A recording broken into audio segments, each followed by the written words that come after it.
There we go. So I usually like to start my talks with who am I, where am I from, where's the crazy accent? I am from New Zealand. Has anyone been to New Zealand? Yay! Did you love it? Is someone here? Yes. So very proud to come from New Zealand. And you may say to me, well, why would you leave this beautiful country that is known for how amazing it is to move to America?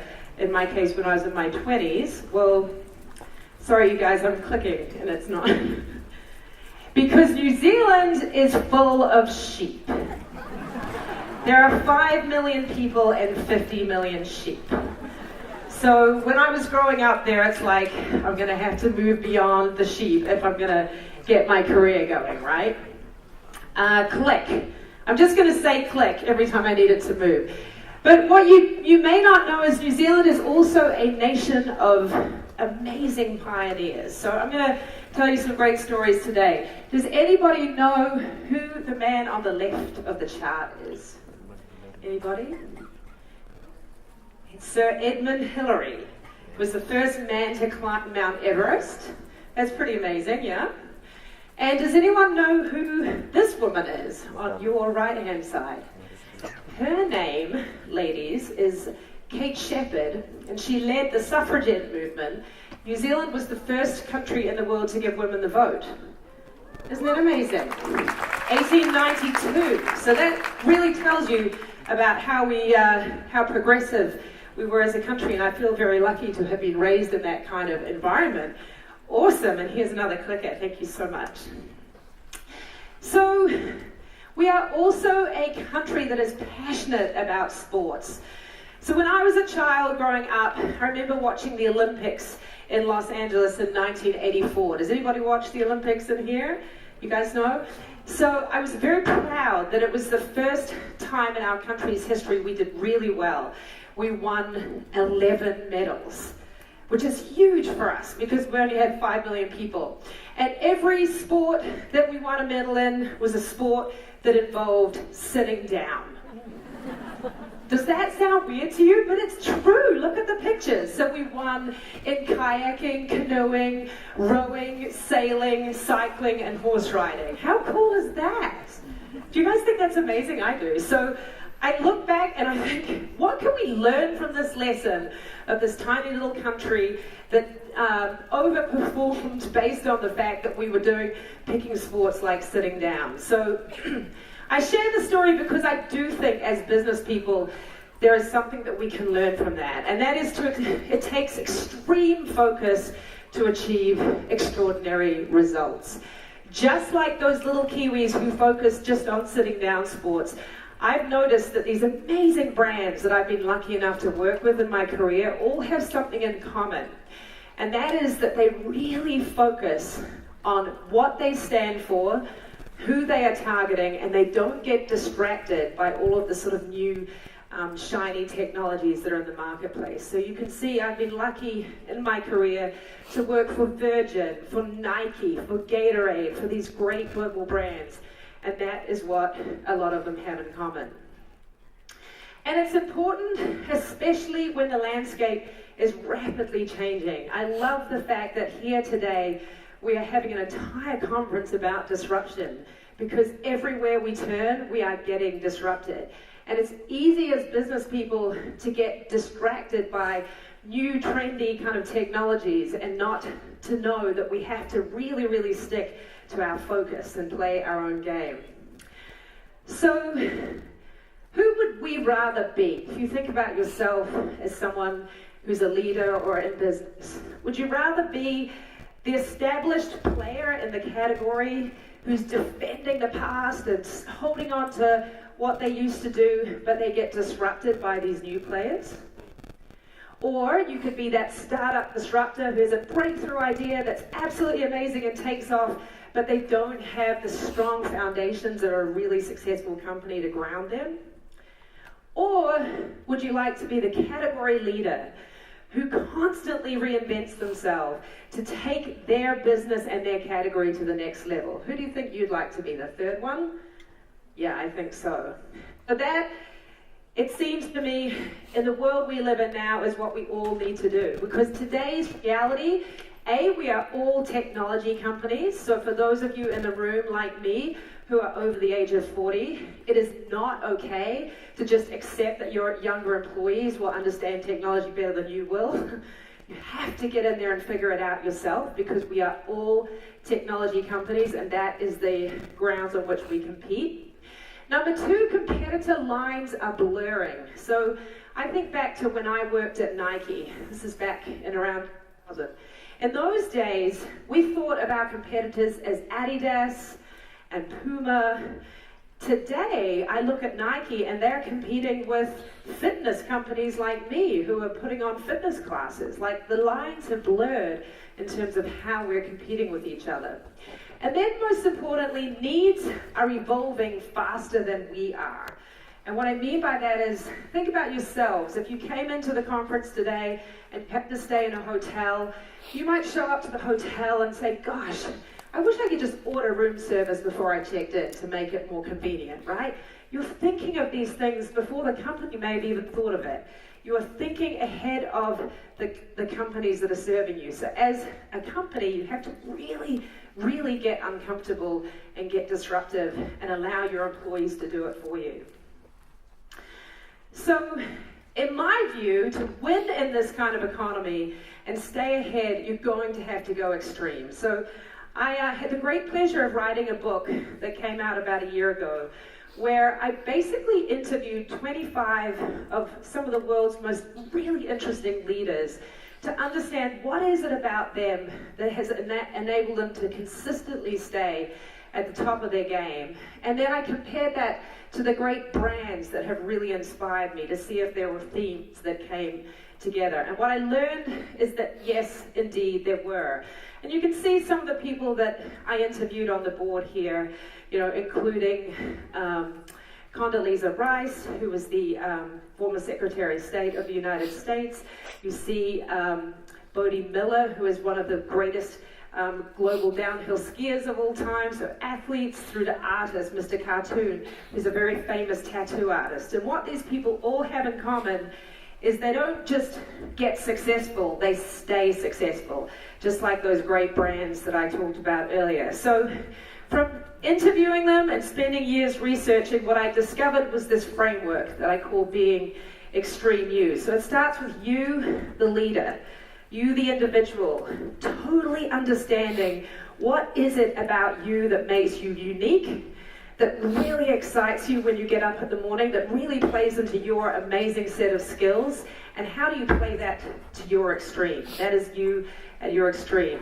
And then in the workplace, you can come together as an extreme team with other people who have very different skills to yours, but together you're very complementary as a well-rounded team. And then, of course, the extreme organization is one that is loaded with what I call extremers, people who are really, truly playing to their very, very specific purpose, but all together as a team working on a narrow, focused goal. And Virgin is a great example of that.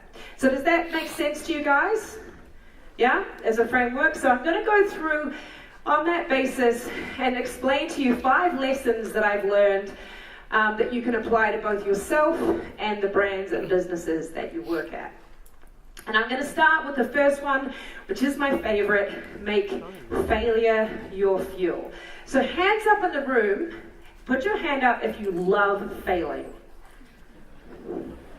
I see no hands going. There's 2. I love you. This is my crowd right in this corner. Okay, there's another one. By the end of today, I hope a lot of hands are going to go up, and I'm going to tell you why I love failing. So I'm going to start with a personal story. So after I left New Zealand in my 20s and I had moved to the United States, I really, really, really wanted to work for Virgin, for Richard Branson's company. You guys are familiar with Richard Branson, I think.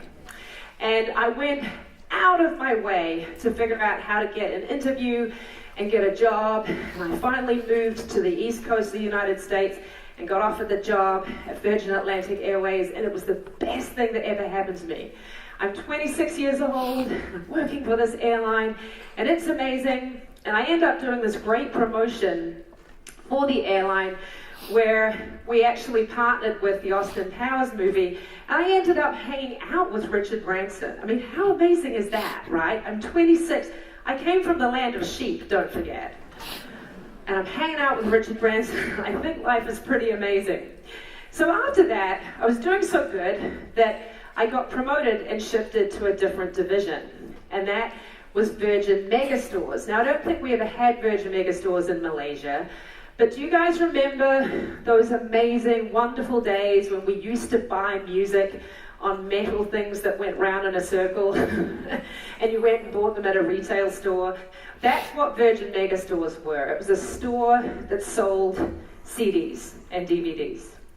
And this was my first example as a 26-year-old of seeing disruption taken over an industry, because I joined this company exactly at the same time as Napster was invented. Do you guys remember Napster? Illegal downloading of music. So what that meant was that our entire business was about to be fully disrupted. Like, no one was going to be buying CDs in stores anymore. But hey, I'm like, I got this. I've just been hanging out with Richard Branson. I'm the smartest person in the room. How bad can it be? And I just kept plowing along and doing what I did. And it didn't go so well. So basically, I ended up about a year into the job coming into the office one day, and I show up and my boss asked me into his office, and the person from Human Resources is sitting there. And basically, has anyone in this room been fired before? Yeah, that's what happened to me. So it wasn't like a whole bunch of people got laid off. It was like me, one person being fired. And at the time, I was working on a visa in the United States, and the company was firing me, which means I was getting rid of that. So they said, you are so bad, we're going to give you a 1 week of pay to figure out how to sort your life out, and a one-way ticket back to New Zealand. In other words, we want you out of our company and our country. That is how bad you are. So, as you can imagine, a little bit humiliating. So I think 26 years old, I've just been fired. This is about as bad as it gets. What do? I go and figure out the quickest way I can to get another job, and I start working at a company called Atari. Do you guys even remember Atari? Yes. Okay, we know this is going to end badly, right? So, most of the people I worked with looked like this. And I was single at the time, which wasn't a good thing. But let me tell you that I joined this company completely overlooking the fact that I hate video games. Hate them. I know nothing about them, have no interest in them. So here I am battling away with these people trying to figure out how to make a go of it, and clearly having no idea what I'm talking about. And a year later, guess what happens? I get fired again. So by now you guys are going, why are we listening to this woman? Because she sucks, right? But I share these stories because I do believe that failure can be the ultimate fuel of success. Because after losing my job at Atari, so by this stage, for those counting, I've been like unsuccessful for about 3 years, I end up landing a job at Nike, which I had dreamed of working at Nike since I had been in college. And I take this job, like half the amount of pay that I was making in the last one, much more junior title, like literally, it was everything you can imagine going in the wrong direction for my career, but it was the best thing that ever happened. And why is that? Because when you've just been fired twice, you kind of get a big dose of humility. So I start in this new job, and every day I'm just like, please don't fire me, please don't fire me. But I was very much, I'll do anything I can to listen and learn and figure out how I can be successful in this new environment. And what I learned is that being that this was a sports company, and I'm somebody who's super passionate about sports, and the whole culture of the company was all about teamwork, I suddenly fit in really well, and things went really great. And the lesson I learned is that you have to experience extreme environments to figure out where the best of you can come out. The exact same person that just got fired twice in a row suddenly does really well, and it's because I found the right environment. So my lesson is, Make failure your fuel. Take that risk, because even if it goes super badly, you're going to learn something from that experience. While I was at Nike, I got to work with a number of amazing athletes, but one of my favorites that none of you will have heard of, because we are in wonderful Malaysia, is a gentleman called Bodie Miller, who is the greatest American downhill skier of all time. And for anyone who doesn't understand what skiing is, it's like putting these slidey things on your feet and going downhill really, really, really, really fast. And it's kind of scary. But what I learned from Bodie is that he used to say, how do you become really successful as an athlete? He said, crash more. I said, what do you mean crash more? And he said, when I'm training as a skier, the way I beat the other guys is I ski so much harder, and it means when I'm training, often I fall over and my skis come off and I crash into trees and things go wrong. But then on race day, when everyone's pushing themselves to the limit, I am going to the limit, and I've already learned how to not fall and how to save myself from that fall, and I've pushed my own boundaries to the next level. And as a result, obviously, he did incredibly well. Although I will say, as somebody sponsoring him, he would generally race and either crash and fall over or win the gold. Not much in between.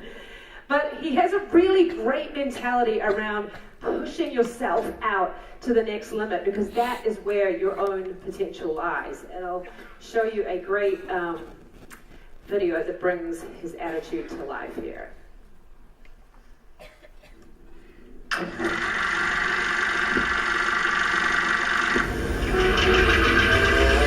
Me and one of my buddies go in a restaurant right near here, and we get these awesome subs, and we get soda every time, fill it up with ice, and you chug the soda out of a straw as hard as you can, and it feels like you're swallowing thumbtacks, and you go until you can't go anymore, and then you take a couple more going, and then right when you stop and you can't breathe, your head's all red and you can't think of anything, your throat's burning, your eyes are all watery. It gets worse for another 5 seconds or so afterwards, because the carbonation's still in your throat even though you're not drinking anymore, and you have no control over that. You just sit there and try to bear it, and if you really push yourself without anticipating that extra 5 seconds of added pain, then you've increased your pain threshold that day. That's something that we love to do. It's just totally awesome. He's kind of crazy, and we love it. Okay, so that's making failure your fuel. Do you guys want to fail now? Yes? Lots of hands? Yes. That's awesome. I love it. Okay, so once you're really comfortable with failing, then let's talk about playing your specialist game. So that is like when you understand for yourself or your business, what is your unique marketplace position that no one else can own? And I came upon this idea actually, there we go, from studying some of these great brands and businesses that had really inspired me. The first one being Virgin Atlantic Airways. So you think about the airline industry, like raise your hand if you kind of go, God, I hate flying. They lose my bags, they're always late, it's kind of bad, right? Yeah? Yeah, kind of, sort of. And what's interesting is that Virgin decided they weren't going to try and compete with all of the marketplace full of competitors, which most airlines do. They said, nope, we're just going to go after the people that are super into technology and fashion and entertainment, and we're going to design our entire offering and our route structure. Thank you so much. Can you turn that one off? There you go. That's better. Around people that are flying to the cities where this happens. And instead of like trying to be all things to all people, they were basically just going after one very specific customer. And as a result, have built this incredible brand following over many, many years by not diversifying away from who that is. Or I'll give you another example on the right, is an American company called the Dry Bar. And this is a really interesting example of playing your specialist game, because the person who founded it, her name is Ali Webb, she's a hairdresser. And instead of trying to open a hairdresser just like everybody else, you can cut your hair, you can color your hair, you can style your hair, you do whatever you want in there. She said, all I want to do is blow dry and style women's hair. That's it. And every investor said to her, but what are you talking about? Like, you're going to give up all this opportunity for business if you're only doing one thing. She said, but that's what I'm best at, and I want to help women feel amazing and send them out every day like with the best blowout that they can have. And within 5 years, she built a $100 million business doing just that one thing, and created a new category of women coming in and paying like $65 US just to get their hair blown out, right? Because she stuck to one thing. And investors keep saying to her, why don't you add other services? And she says, because if I do that, I won't continue to be the best perfecting what I do that nobody else does. Does that make sense to you guys? So I'm going to give you an example of how this comes to life in the fitness industry, which is where I work, where we say in our business, it's better to be spectacular and amazing for a small group of consumers than to just be average for everybody. Because when you do that, you bring along those really, really loyal and passionate consumers. So what's happened in the fitness industry around the world actually is it has moved from what we call one size fits all. So where you go to a gym and you can do everything that you can possibly think of in the gym, from running on a treadmill to lifting weights to taking classes, going to the spa, all these things happening in one place. And it has shifted to what we call specialist categories, where you go to a company just to do indoor cycling, or just to do dance classes, or just to do yoga. So all moving to this very specialist position. And what we know is how people decide where they are going to work out depends on why they are choosing to work out in the first place. So this is a really interesting chart of how people think about fitness, and hopefully most of you in this room fit into one of the boxes. So basically what this is saying is 30% of people just don't ever work out at all. They have no interest in it. 20% of people are what we call chore exercises. They don't like it at all, but they do it because they want to be healthy and the doctor may have told them to do so. Then there's people who are physical laborers, so their job is actually very physical, so they don't go to the gym. And then these segments here are the ones that are where the heart of the fitness business is done. Social exercises are people who go because they want to hang out with their friends and it's super fun. That's the reason they go. And then we have people called routine exercises, and they are people who they go to the gym, but they want it to happen as quick and fast as possible so they can get the maximum results that they can. Often business people fit into that category. Is anyone in this room one of those? Yep, I see a few hands going up. And then the last two groups are called competitive and passionate athletes. So, how many people in this room would consider themselves to be competitive? Like you don't like your kids to beat you at a game. So basically, people like that end up fitting into these two categories. And when they go to the gym, they want to beat the person next to them. No matter what, they want to be doing better than the person next to them. And they are very, very engaged in the category. And so what's interesting about this when I think of my business, so I run an indoor cycling company called FLYWHEEL, is that you can see that only 21% of the population fit into those two categories, but they represent 70% of my consumers. So you may go, well, why is that? And it's because the way we designed the experience, this is indoor spinning on a spin bike, is we added competition to it. So when you are cycling, you're actually competing with the person next to you. And therefore, the people that have come to be our consumers are super into competition, and we've really attracted those two consumers. So you may say to me, well, aren't you missing out on a lot of business opportunity if you don't target the others? And the thing is that if we do, then we make the experience not nearly as interesting for those super passionate segments that we're going after. So for us, we really stick with that small group to really build a strong specialist position. And if you don't know who your specialist consumer is, actually people can mislead you. So we often find in exit surveys, people might say, hey, I'm not going to go work out at FLYWHEEL, it's too scary and intimidating. But that's because we haven't designed for this particular type of consumer. Instead, we're sticking with that really competitive person that I said before. And we, therefore, have a mantra at our company we call never coast, which means when you come and work out with us, you're going to push yourself the hardest you possibly can, and you're going to know the people around you are thinking about it the same way. And I have a quick video just to bring this to life for you.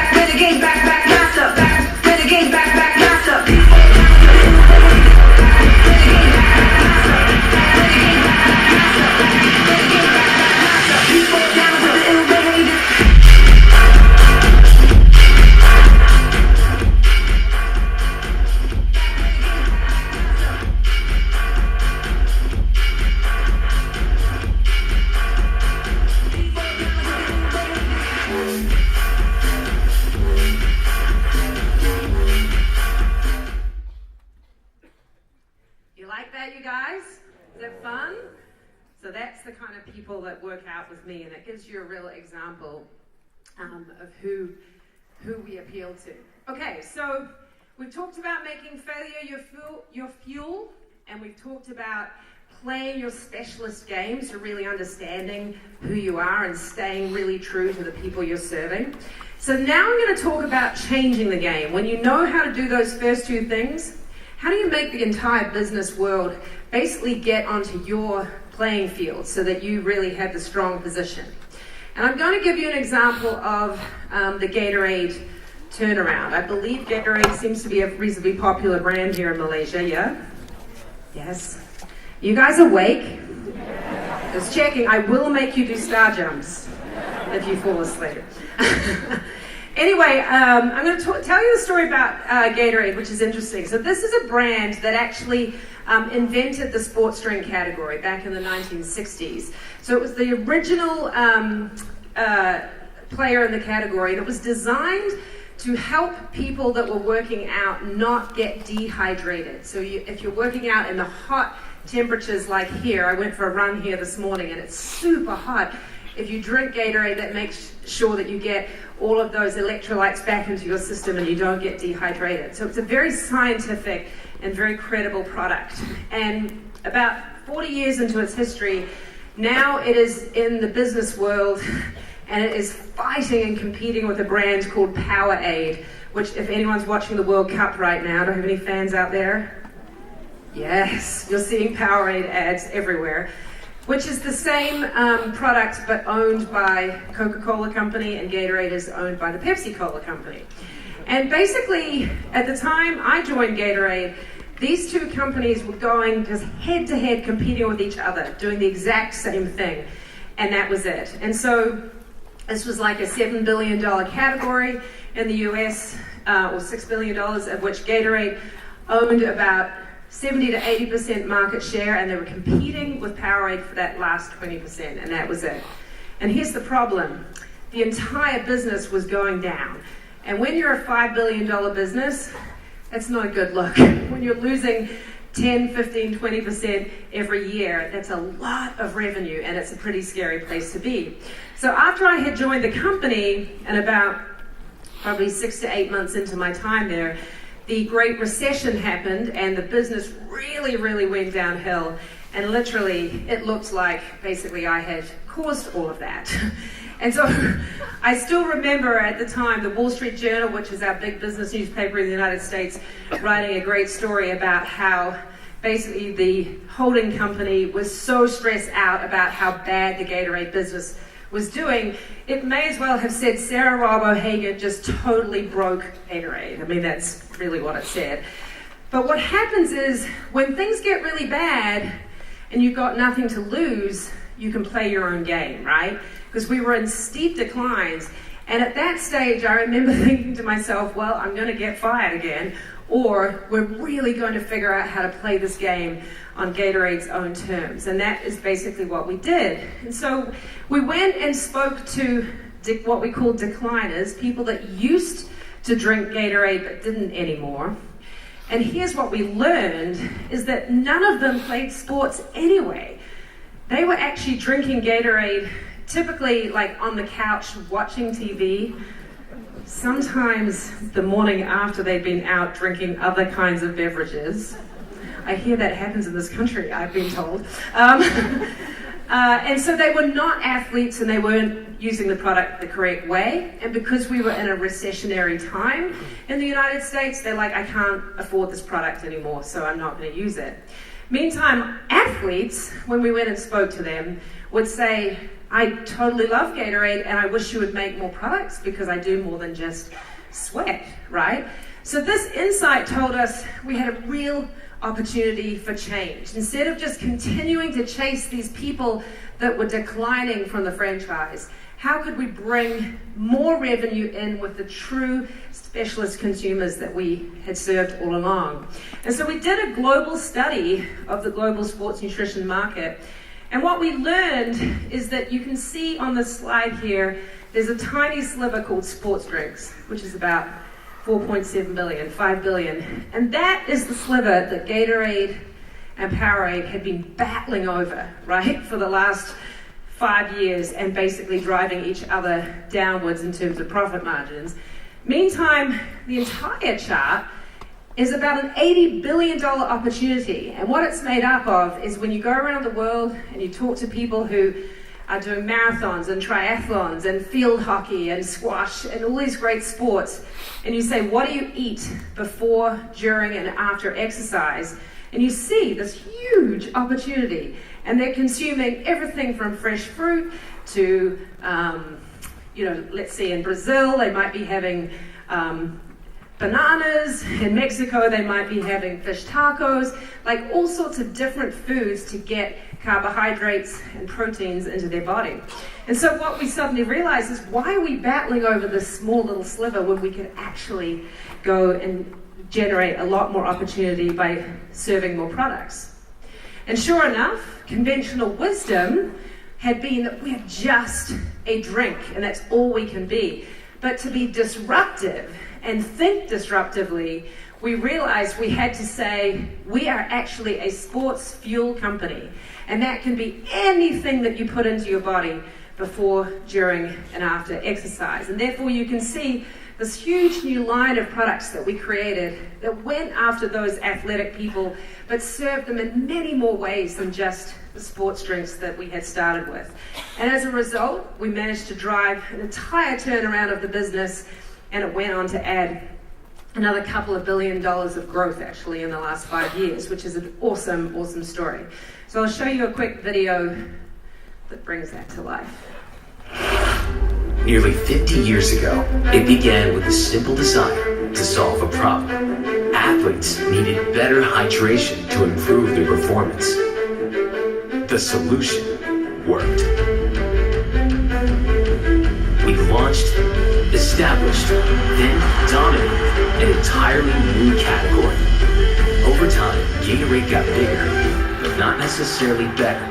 It was on its way to becoming just another drink.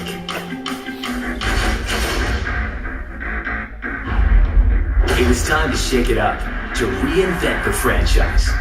How could we change Gatorade from a sports drink to a total sports performance company? The solution? The G Series. A unique product line giving athletes everything they need to fuel the body before, during, and after. When I began my career, I didn't know that I needed electrolytes. I didn't know that I needed protein. I didn't know that I needed carbohydrates. I just thought everything was a play. Gatorade's transformation goes beyond product. We've reimagined the marketplace with a new approach toward retail, providing nutrition solutions within arm's reach of every moment of sweat. We've transformed the way we connect. We've turned down the shouting and turned up one-on-one engagement. Gatorade now serves as a 24/7 source of support and education. Our journey continues with an innovative new service called The Edge. Athletes of every ability can gain exclusive knowledge and expert advice to better their best. As a company, Gatorade has evolved from simply offering beverages to providing a complete package of products and services. What was true decades ago remains true today. We believe sports performance is driven from the inside out.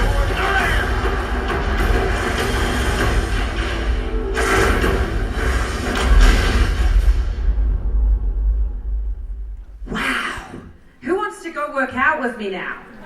Yes! I love that. So hopefully that helps bring the story to life for you, but the most important thing to understand is that Gatorade basically grew their entire business back by continuing to play a very specialist game. So when I had first started at the company, the marketing target for Gatorade was men aged 18 to 49 who have a throat, basically. And after we finished the transformation, we narrowed the target down to men and women 13 to 17 years old who actually play real sports.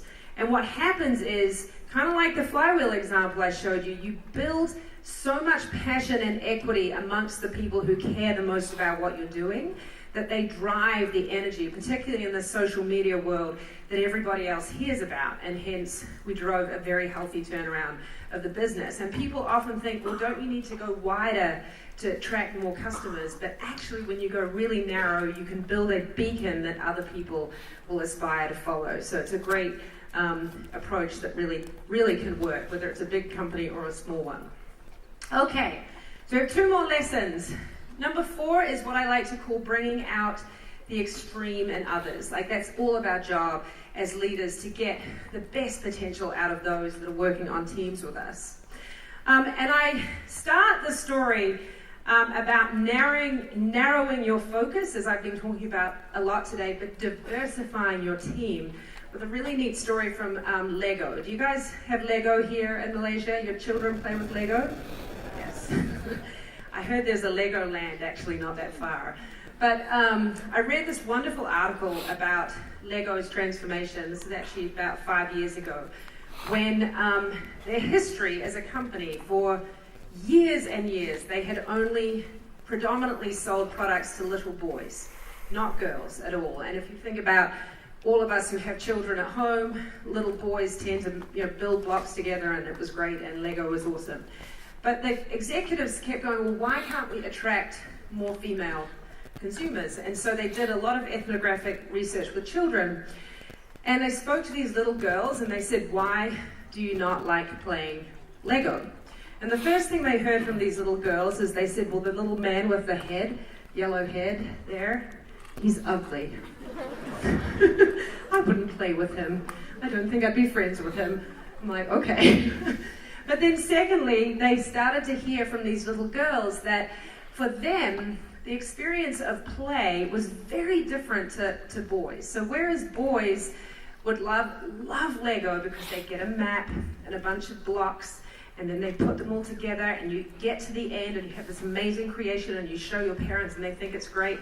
For girls, they're like, well, I want to start a little bit over here and imagine that my character is out shopping, and then I want to come over here and do something different and imagine that my character is now at work. And for the girls, it is not at all a linear experience. In fact, it's all about multitasking and doing lots of different things at once. Ladies in the room, does this sound familiar? And I love this story because whilst it was research on like 5-year-old children around the world, it is actually very true to the hard wiring that we all have as men and women, that we carry with us into our adult life and into the workplace. And what it tells us is that as teams, we are always at our best when we bring both of those styles together. The very directional, I have one place to go, very linear, get it done as fast as I can, with these other styles that women bring to the table, which tends to be more, I'm going to think about multitasking at the same time. I'm going to think about the meaning that this entire initiative has and really make sure it all adds together. And so this idea of bringing both sides together and getting the best out of both of them is what I think we can all learn from. So I really believe, and I learned this actually from all the research I did for my book, that we do our best as individuals when we partner with those least like ourselves.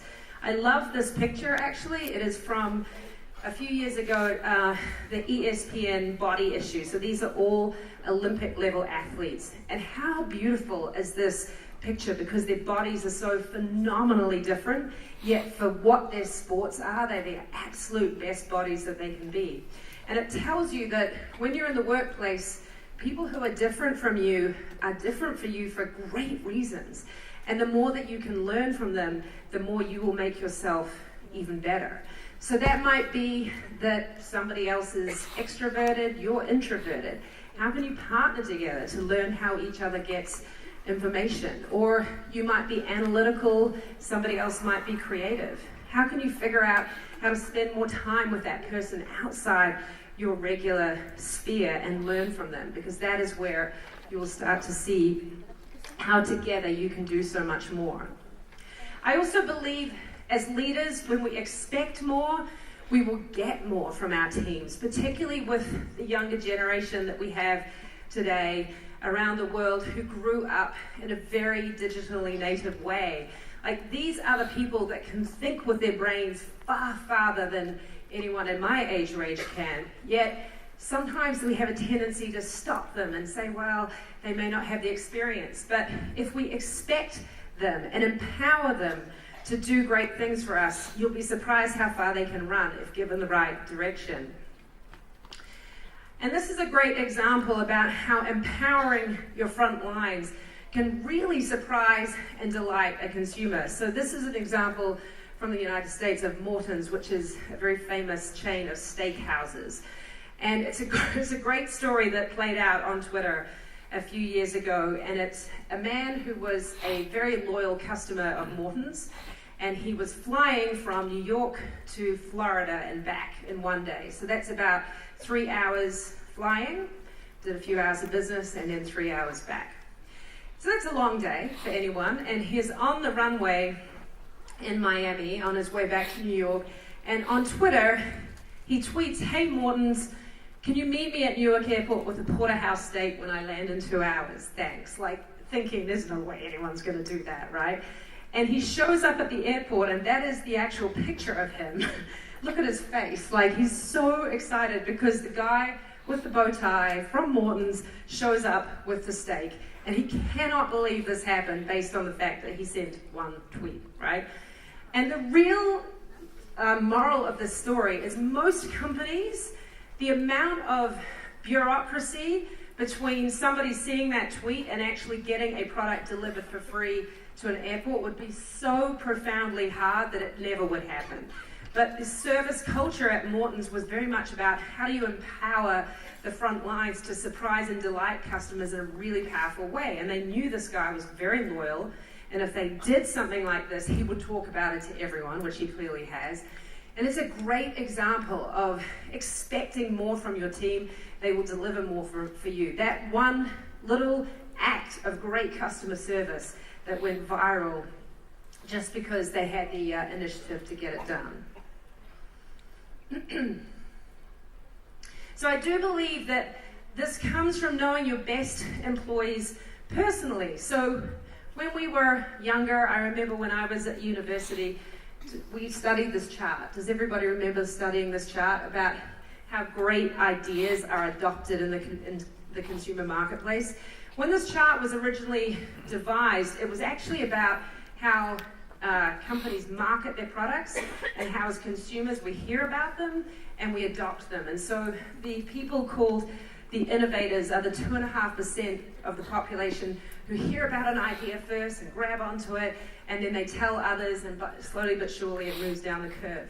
Well, now I think we take this adoption curve and actually apply it to our workforces, because it's culture today that is driving so much of consumer behavior from the inside out, and it is certainly where disruption is coming from within companies. So as a business leader, knowing your 2.5% of your workforce, who are those 2.5% that are so in tune with the new economy, that are so in tune with what your brand and business stands for, that are the people that are going to come up with the new ideas? How can you make sure you've gotten to know them personally? Because they will drive the future ideating of your company, the disrupting of your company. And it's super important that you understand who they are, because we all have them within our walls.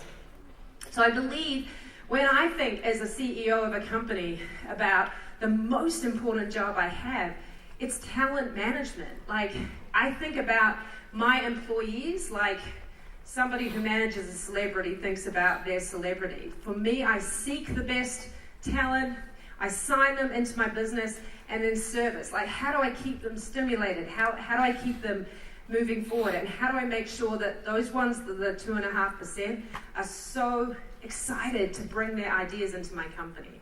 And that's how I'm really driving my business forward today. Does that make sense to you guys? Yes. Okay. Last lesson, and then we'll have a little bit of time for Q&A. You guys still awake? Yeah. Do we need to do some? No. We can. Bust out some music. Okay, last lesson, which is very important for everyone in the room, is what I call break yourself to make yourself. It's the tail end of failure. If you're not failing often enough, you have to do it to yourself. So breaking yourself should feel uncomfortable. So this idea that in today's disruptive economy, as a business or as a person, if you are not getting out of your comfort zone, just trust me, you are going to get overtaken by changes around you. It's up to you to take it upon yourself to get uncomfortable. Now, that may mean that you take a different role in your company. Maybe you take a different job altogether to get a different experience. Maybe you go on vacation to a different place that really gets you out of your comfort zone. Or like me, maybe you take on a fitness event that causes you to have to jump into a giant dumpster of ice cubes. That is exactly what that picture is. Very uncomfortable. But whatever it is, how do you get outside your routine and into different uncomfortable places to make you think disruptively? So breaking yourself as a business and as a leader. If I think about it from the business standpoint, there are two great ways that you can think about breaking your business down. And that is through your organizational structure and through the inspiration of others. So I was lucky enough to be at Nike at a time when the company globally was by far number one in the sports apparel and footwear category, absolutely on a tear of great growth. And they realized if we don't disrupt ourselves now, somebody else will. So what they did is reorganize the whole company internally. So whereas people had basically had the business aligned by footwear division, apparel division, and accessories, they said, we're going to throw that out and organize it by sport type. So running, tennis, squash, hockey, with all of the different products underneath. And here's what happened. It was very, very stressful for the company. At the time, this was like a $20 billion business because it forced people to work together who didn't normally have to work together. So the footwear people were like, why do I have to be in a meeting with apparel? And they didn't like that. But what happens is that stimulates disruption and it stimulates new growth because you are forcing people to get into an uncomfortable zone. So think about your business. Are there ways internally to reorganize yourselves? Even just that can get different thinking to flow into the business. And then taking inspiration. I truly believe when you're looking to disrupt your business, don't look at your direct competitors. Look at adjacent categories to take inspiration that you may be able to apply. So a great example I have here is Strava, which is the social network for athletes that actually exists all around the world. And when they think about branding, like they are probably the first brand that was created in Silicon Valley that consumers tattoo on their ankles because they're so passionate about it. So when they think about how do I get inspiration to take the brand to the next level, they're not looking at Facebook or LinkedIn. They're looking at Harley Davidson. They're looking at different categories completely to understand how do you really build emotion and passion around a brand. So those are good examples of like how do you take your business and look outside to the adjacency to really get disruptive. And I'll give you an example, bringing it home here from FLYWHEEL, which I explained to you before, which is my business. So I believe you have to break yourself before someone else breaks you. So I look at our category, and what's going on is that we have huge growth, as I mentioned before, in these specialist categories, 400% CAGR, so you go, that's great. But what we're also seeing is streaming fitness. The app market is on fire right now. Everywhere we turn, we're seeing in both the Android and iOS app stores, health and fitness apps are the biggest category. So that tells us something, right? As a business, that the consumer is moving to a different place of distribution. Likewise, we see a lot of demand now, particularly in the US, for at-home gym equipment. So you say, well, what is that telling me as a business? At the same time, we obviously speak to our consumers. We know from the chart I showed you before exactly who they are. We're not trying to go after everybody. We're going back to our core and saying, what more can we do for you? And what we hear from our consumers is that 80% of them want us to develop more formats for them. And they want us to develop other modes of fitness than just going into a bricks and mortar environment. So what that caused us to do is completely disrupt and move our business into digital streaming so that people can basically get a subscription, buy a bike, put it in their house, and stream the classes live into their home if they choose to. So I'll show you in a second how that comes to life. So our business opportunity obviously is to capture more of those athletes that I showed you, and then to get more of their workouts. And I will show you a video of our new launch that brings that to life.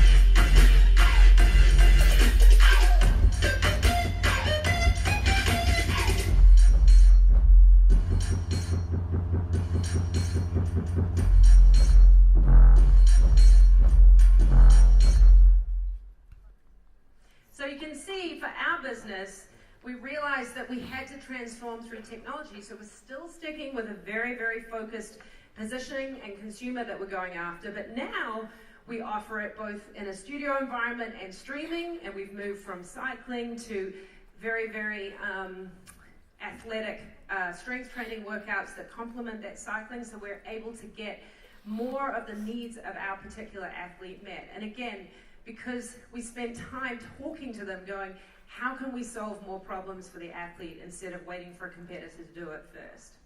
So that's breaking yourself as a business, and it also leads to breaking yourself as a leader. As I mentioned before, breaking yourself as a leader is what sets the tone for the rest of the business, that everybody else will continue to do the same thing. And it shouldn't be comfortable. And at the end of the day, breaking yourself as a leader means letting things go. We all have a tendency as business people, when we're doing really well and we're comfortable, we just want to do more of the same because it's working. But you actually have to be willing to walk away from things that have been working, walk away from things that have been comfortable to get yourself into the next level. And that's breaking yourself down. So that brings me to the end of my prepared remarks. Did you guys stay with me today? We went through 5 lessons. Making failure your fuel. We all want to fail now, right? Yes. Playing your specialist game, then using that to change the game, bringing out the extreme in others around you, and lastly, most importantly, don't ever get complacent. Be disruptive with yourself and break yourself down to make yourself even better. So with that, I think we have time for Q&A, I believe. That's how things go down. Okay, we're going to take about 2 questions for Sarah. So can we have the house lights on? If you have the question, please wave so not only our guys with the microphone can see you, I can see you too. Okay, all the way at the back there, we have a question from the gentleman. Yes? You have good eyes. Good afternoon. Hi. My name is Sulaiman Hussain. I am from University Kuala Lumpur. I do have a question. One of your slides you have shown about talent management. So what sort of disruptive initiative you have taken in your organization for retaining those talent at the marginal level? And what sort of suggestions you have for the Generation Y so that we can come up with one sort of disruptive initiative for retaining them, for sustaining in the hyper competition? Thank you. Very good question.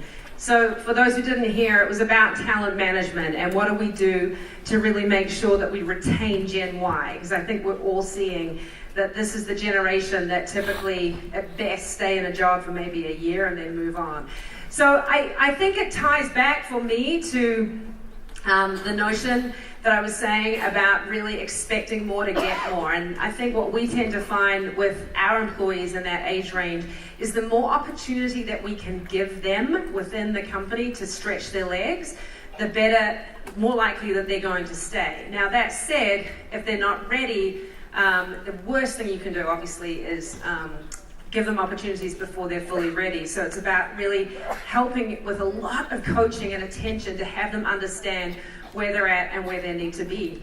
What I will say, which is sometimes controversial, is that I do believe when you have an amazing employee and you are unable to give them an opportunity to stretch to the next level, sometimes it's actually the right thing to let them go outside, because if you've given them the best experience, there's a chance that you'll get them back again with more skills.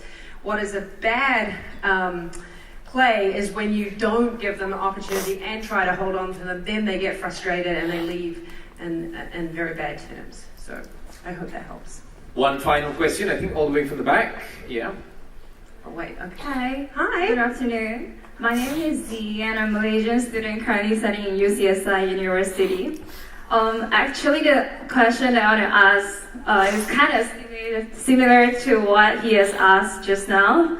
I actually wanted to ask what are the challenges that you face while making sure every of your employee actually follows the vision and mission of your company, especially when the employees are getting more and more. Do you get what I mean? I'm sorry, when the employees are getting more and more, which means the amount of employees is increasing. How do you get them to be focused on what you want, your vision? Yes. But your employees are growing. Got it. Growing Yes. in numbers, yeah. Yes, okay, that makes sense. Yeah, so one thing I do believe is, as a leader, is that it's incredibly important to spend a lot of time telling the company's vision story. And like for me, you know, I have locations all across the country, and I do spend a lot of time, every time I'm in market, really sitting with the employees and spending time with them on where we're trying to take the company, having a two-way discussion so that A, we're hearing their kind of ideas, but B, you really make sure they're catching it. And when I say catching it, we believe in our company that culture is caught, not taught. Like you have to really give as much information on the vision and then allow the employee to catch it and really take that to the next level. So I think even as the company is expanding, I still spend a lot of time going like personally to spend time with employees, but then obviously all the people in my team, as it cascades down, we spend a lot of time on the company's vision and story and making sure we're staying true to our roots, but hearing ideas to push ourselves forward. With that, ladies and gentlemen, a big round of applause for Thank Sarah you. Robb. Thank you so much for the very interesting presentation. Distinguished guests, ladies and gentlemen, during Sarah's